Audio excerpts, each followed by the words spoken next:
This explainer is provided by Consult Safety and Engineering. Today, we're going to unpack a massive industrial disaster, the catastrophic 2001 Motiva Enterprises refinery explosion. We're going to reconstruct exactly what went wrong by looking at the fundamental process safety management, or PSM, systems that completely failed here.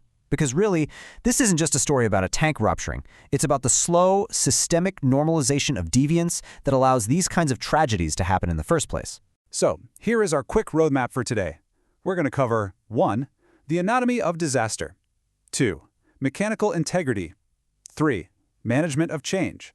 4. Hot work permitting. And 5. The regulatory legacy. Part 1. The anatomy of disaster. When a 415,000-gallon tank fails. We're starting right in the middle of the action. It's July 17, 2001 in Delaware City. A contract crew is doing what's supposed to be a totally routine catwalk repair above a sulfuric acid tank farm. Spark from their hot work finds its way into tank 393.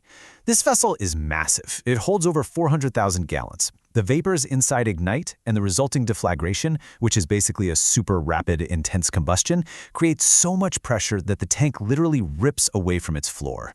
It launched right over its containment dike and smashed down into the tank farm. It's honestly incredible to even picture that sheer physical devastation. And the human and environmental stakes here? Absolutely staggering. The impact and the fluid wave it created ruptured adjacent tanks and triggered a toxic fire. It cost one worker his life, injured 8 others, and sent 99,000 gallons of sulfuric acid pouring straight into the Delaware River. To put that into perspective, that is a massive, highly toxic wave of acid. Moving to Part 2, Mechanical Integrity, the cost of deferred maintenance.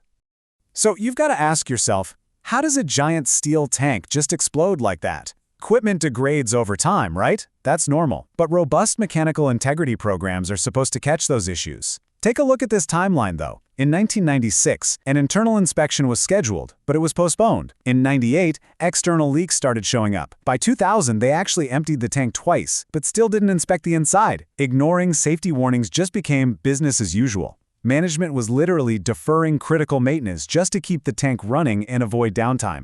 The facility knew the hazard was there. Their own certified inspectors were practically begging for an internal inspection as soon as possible across 3 consecutive annual reports. But when a final leak popped up in May 2001, management's solution was basically a Band-Aid. They just lowered the acid level below the leak instead of actually taking the tank offline to fix it properly. Part 3, Management of Change, bypassing critical safety reviews. In process safety, if you change what a piece of equipment does, you absolutely have to formally evaluate the new risks. It's called management of change, or MOC. But here, the facility converted tank 393 from storing fresh sulfuric acid to spent sulfuric acid without any MOC review at all.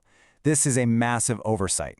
See, fresh acid is non-flammable, but spent acid contains volatile hydrocarbons and gives off highly flammable hydrogen gas. They essentially introduced a highly explosive hazard into a degraded tank, and because they skipped the MOC process, no hazard analysis was ever done. Without that formal engineering review, their safety systems were just dangerously improvised. Normally, to prevent an explosion, you have to push the atmospheric oxygen out of the tank using a properly engineered, hard-piped inerting system. You know what they did instead? They literally just dropped a temporary rubber hose hooked up to a carbon dioxide supply straight into a corroded hole in the tank's roof. Obviously, that was totally incapable of maintaining a non-flammable atmosphere. Which brings us to Part 4, Hot Work Permitting, Igniting the Powder Keg. This is the third and final fundamental PSM failure on the day of the incident. Think about it. You have a rotting tank filled with explosive gas, missing its safety systems. Add an ignition source, and you've got a literal powder keg. Here's how the procedural failures stacked up. Tank 393 had known unrepaired holes. Flammable vapors were escaping right into the air where the contractors were working on the catwalk. And get this, even though hot work permits had been explicitly denied in the weeks prior because vapor readings were too high, on July 17th, someone authorized a permit anyway, right above a flammable vapor source without requiring continuous atmospheric monitoring. The tragic reality is that this whole thing was 100% preventable. Actually, an operator filed a formal unsafe condition report just 3 weeks before the blast. They explicitly warned management about the open holes and that crazy temporary hose setup. But because there was a severe lack of accountability and safety oversight, absolutely no action was taken to fix it or ban hot work in the area. Part 5. The regulatory legacy, loopholes, and lessons learned. So what is the legacy of this catastrophic failure? The post-incident investigation revealed some pretty glaring regulatory loopholes. At the time, the OSHA PSM standard didn't even specifically cover sulfuric acid. Plus, there was this legal precedent known as the Mir decision, which essentially exempted flammable liquids stored in atmospheric tanks from coverage, even if they were hooked up to a larger process. Because of this loophole, the facility actually thought they were exempt from strict OSHA process safety oversight. That false sense of security is exactly what allowed these fatal gaps in mechanical integrity, MOC, and hot work to just fester. As we wrap up this explainer, let this disaster serve as a massive wake-up call.